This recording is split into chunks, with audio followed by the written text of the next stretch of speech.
This segment is sponsored by iChiro Clinics. Now, as we get older, our bodies do go through a lot of changes, but are we blaming too much on old age? Today, I'm joined by Dr. Michael Kwast, and he's going to talk about the common myth that osteoarthritis is actually caused by aging. So I'm happy to have you in here again. You always myth bust when you come, and I really appreciate that. Can we first talk, though, about what osteoarthritis really is? Sure. So most people have heard of arthritis. There's a bunch of different kinds, but the old age arthritis or osteoarthritis is the wearing out of cartilage in your joints. Okay. So in between your joints, you have a bone and another bone, and in between those is cartilage lining the bones. And when that wears out over time, that's what osteoarthritis is. Right. And so why is there that misconception that it comes with old age?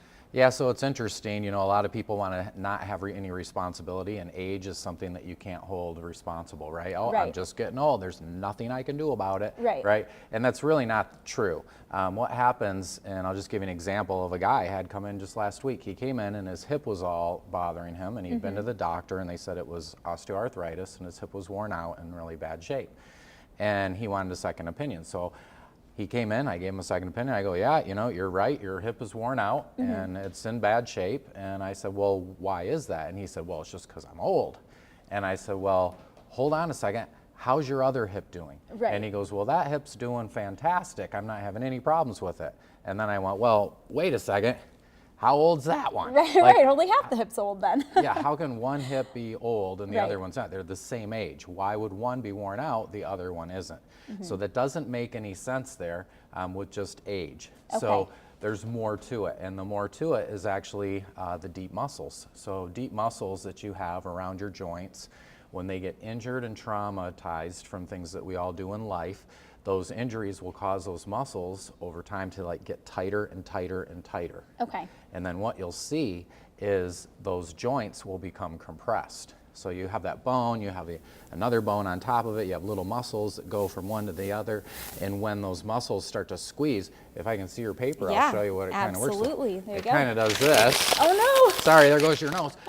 Yeah, but it as it squeezes together, if this paper is representing cartilage, as it squeezes together, can you see how that would then compress and then causes that cartilage to start to actually shred? Right, and so much pain that comes along with that. Yeah, well, here's the catch. It doesn't hurt yet. Oh, not yet. Okay. Not yet. So how does that not hurt? My goodness. Yeah, you got to wear a whole bunch of it away, Right. and then once it's worn away, and it's really bad and you have hardly any left, then it hurts really bad. And then that's when everybody runs to the doctor and they go, oh my gosh, I have bone on bone, right? Well, yeah, like what, you caught it yesterday? Yeah. I mean, that's been going on for a long time, right? But people didn't know because it didn't hurt. Okay. And so there's ways to know if that's happening. And when I ask patients, I go, hey, would you have liked to have known that this was happening before it happened?